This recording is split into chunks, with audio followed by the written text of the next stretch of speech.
కశ్మీర్లో జరిగిన సంఘటన గురించి I just want to tell all the families that lost somebody they loved, somebody that was a parent, somebody that was a son, somebody that was a husband. I want to tell them all that we are all thinking about you.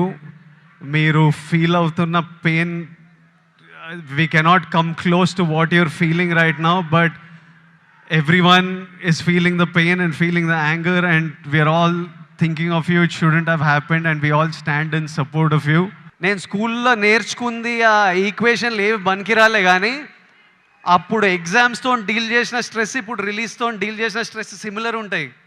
So మీకు లైఫ్లో మీరు స్కూల్లో కాలేజ్లో చాలా నేర్చుకునేటివి తర్వాత చాలా పనికొస్తాయి. ఇప్పుడు కశ్మీర్లో ఇట్లాంటివి అవుతున్నాయి కదా, దానికి కూడా సొల్యూషను ఆ కొడుకులకి ప్రాపర్గా ఎడ్యుకేషన్ ఇప్పించి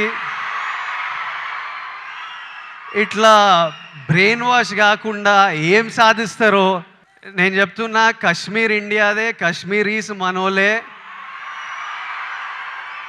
నేను 2 years బ్యాక్ ఖుషి అప్పుడు కశ్మీర్లో షూట్ చేసిన. నాకు ఎంత మంచి మెమరీస్ ఉన్నాయో వాళ్ళతోని. వీళ్ళు పాకిస్తాన్ వాళ్ళు వాళ్ళ మనుషులను చూసుకోలేక అక్కడ కరెంట్లు లేవు, నీళ్ళు లేవు, వచ్చి ఇక్కడ ఏం చేయాలని చూస్తున్నారో. ఇండియా పాకిస్తాన్ మీద అటాక్ చేయాల్సిన పనే లేదు. పాకిస్తాన్ వాళ్ళకే విరక్తి వచ్చి వాళ్ళ గవర్నమెంట్ మీద అటాక్ చేస్తారు. ఇట్లనే కంటిన్యూ అయితే అసలు 500 years బ్యాక్ ట్రైబల్స్ కొట్టుకున్నట్టు వీళ్ళు బుద్ధి లేకుండా, మినిమం కామన్ సెన్స్ లేకుండా చేసే పనులు.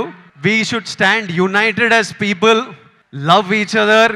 India we will as people we need to always move forward, stay united. Education is super key.